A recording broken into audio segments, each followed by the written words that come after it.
5 buckles click in the exact order they always do: lap belt, shoulders, then the crotch strap last, tight enough to bruise. Last lap. Last corner. A car's front wing sits 6 inches off your rear tire at 200 miles an hour, and neither of you lifts. Don't check the mirror. Whatever the radio is about to say, you won't hear the end of it. Rewind. None of it exists yet. Not the harness, not the 200 miles an hour, not the corner. Somewhere your father, Robert, is under a car that isn't yours, wrench in hand, radio on low. You want a cart with an engine that doesn't cough on the straight. You don't know yet what gets sold to buy one, or how many more things after that. Robert is a mechanic, 44, hand-stained past the second knuckle, and permanently that way now.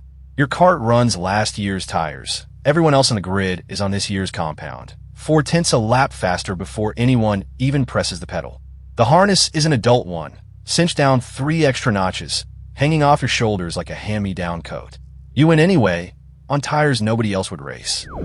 Dinner is whatever Robert can make between shifts, eaten standing at the counter half the time. Theo Rambert, 11, same grid every weekend, faster in a straight line and sloppier under braking. Your best friend, and the one name every scout in the paddock already knows. Something like 1 in a million karting kids ever sees a real Formula 1 grid.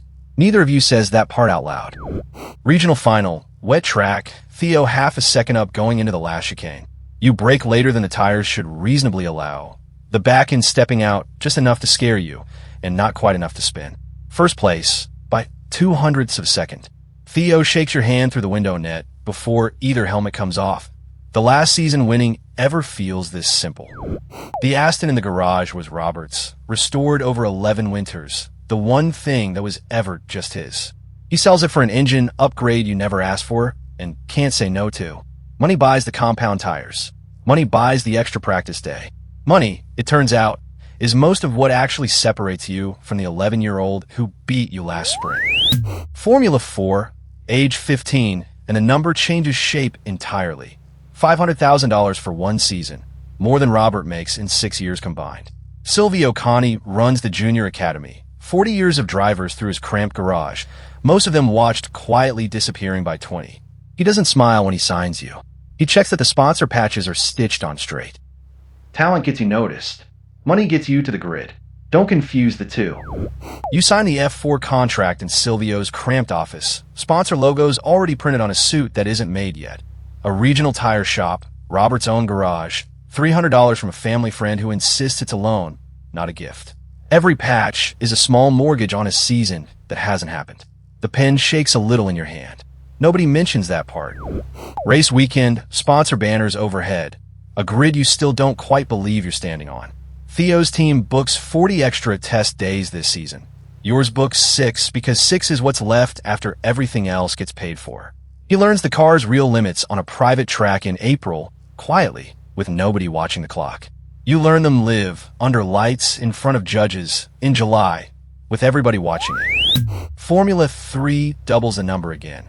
$1 million a season, and Robert picks up night shifts at a second garage across town, so you never actually see the invoice arrive. Your hands know this car better than the last one.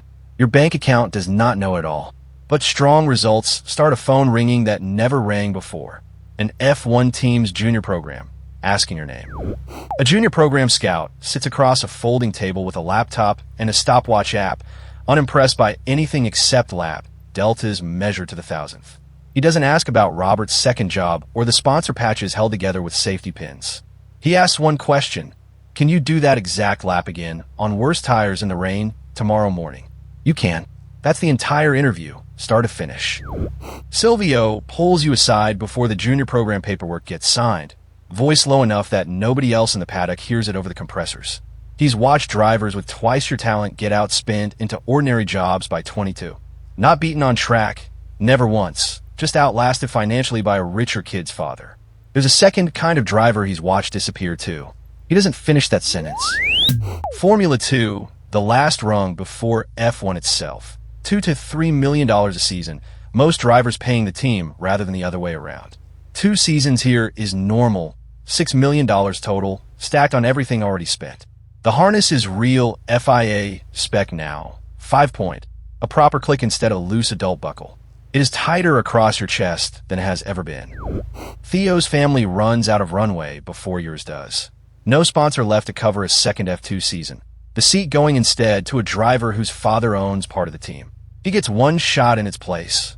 A single wildcard weekend, a borrowed car. Everything he has left riding on one race. He grins about it in the paddock like it's still just karting. You don't grin back. The night before his wildcard race, Theo finds you by the transporter trucks, both of you still half in your race suits, sleeves tied off at the waist. He doesn't talk about the car at all. He talks about the go-kart track back home, the wet chicane, the 200ths of a second that started all of this in the first place.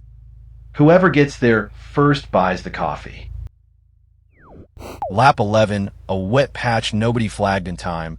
The barrier taking the full hit at an angle the car was never built to survive. The radio goes quiet in a way that has its own specific silence, different from ordinary static. 3 days later, the paddock stands for a minute that runs much longer than 60 seconds. Theo Rambert never gets a Formula One seat. Neither does the money that would have bought him one. Robert doesn't say anything useful, because there isn't anything useful to say. He just sits with you in the kitchen until the light outside changes color completely, then makes coffee neither of you drinks. You keep racing, because stopping feels like agreeing his money was the only reason you're still around to quit. It's not a comfortable thought. It doesn't go away, either, no matter how many seasons pass. 40 points, 3 seasons, the FIA super license finally clears. The number that says you're legally allowed to sit in a Formula One car at all. The seat isn't a race seat yet, just reserve, simulator hours logged in a windowless room. A halo bar over your head for the first time in real life. The harness clicks 5 times now instead of 3. It is heavier than it looks. Reserve driver means showing up to every single race and racing none of them. A headset, a laptop, lap time scrolling past for a car you're not sitting in. The team is polite about it, always in the exact same rehearsed way. The team is also not obligated to ever put you in that car. You watch a driver 2 years younger than you get the call instead, and clap on camera, because that's the job too, apparently. The call comes at 6 a.m., a driver injured, a seat open 2 races before the deadline, a fireproof suit with your actual name printed on it for the first time, grid walk, sponsor banners overhead, a crowd loud enough to erase your own pulse. The anthem plays. Your hands are steady clipping into the harness. That's the part that scares you. Backmarker team, a car built for reliability over raw speed, and a first lap pileup that puts you into the tire wall anyway, at 110 miles an hour, metal folding somewhere behind your seat. The Halo does exactly what it's designed to do. You climb out under your own power, wave at the marshals so the broadcast can move on, and throw up quietly behind the barrier where the cameras can't quite reach. The team principal calls you into a trailer that smells like reheated coffee and explains, gently, that the sponsor funding your seat is being re-evaluated. The sport's polite word for a driver quietly disappearing at season's end without a press release. 19 other people want this exact seat, on paper, this week alone. Robert has just enough saved to cover precisely none of what keeping it would actually cost. A stronger team calls instead. A real shot. A car actually built to win rather than merely survive. Your engineer's voice on the radio becomes a second heartbeat. Box this lap. Undercut now. The gap is closing fast. Strategy decided in real time by people who've done this 100 times and are betting a very large amount of money that you have it. Podium. First time, champagne stinging your eyes worse than any pit lane fuel ever did, running down the inside of a collar that still smells faintly of rubber. Somewhere below the podium steps, a version of you at 7 is still 4/10 off the pace on last year's tires. The contract that follows this single win is worth more than everything Robert ever spent on you, combined in one signature. The team principal wears a small gold pin on his lapel through the whole contract renewal, catching the light every time he leans forward. No team logo, no sponsor mark, nothing you recognize from any paddock wall you've ever stood against. He notices you noticing it and moves the conversation along without answering the question you didn't quite ask out loud. Final round, title on the line. The exact math Silvio once explained from a folding chair years ago, finally sitting in front of you for Real. Finish ahead by 8 points or don't finish champion at all. The grid is louder than it's ever been. Somewhere in the stands, Robert wears a team shirt that still smells faintly of engine oil from a car he sold a long time ago. 5 buckles, the exact same order they've always clicked in. Last lap, last corner. A front wing sits 6 inches off your rear tire at 200 miles an hour. And this time you already know exactly whose it is. Don't lift. Hold the line through the apex, foot flat. The barrier close enough to read the sponsor decals on it. The radio finally says your name.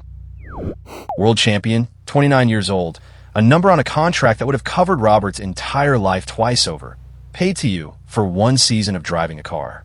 Somewhere a bigger name than yours will eventually turn a single season into $100 million and a legacy deal nobody's grandchildren outlive. The fantasy this whole ladder actually sells. 1 driver in a generation. The bill for next season's FIA super license arrives at the team's office.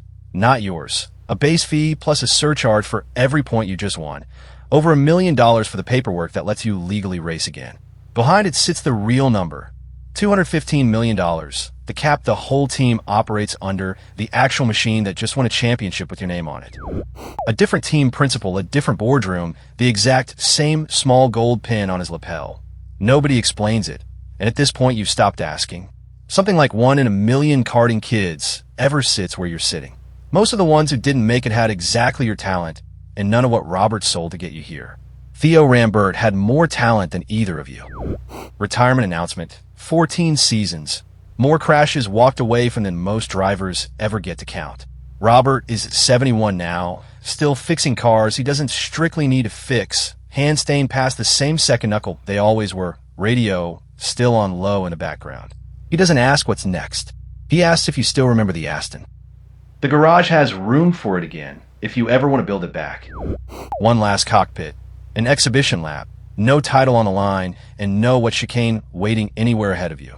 5 buckles, unclipped in the exact reverse order they always clicked shut. Lap belt last. The strap that first sat on 11-year-old shoulders 22 years, and 1 dead best friend to go. Whatever happens after this lap, you already know the end of it.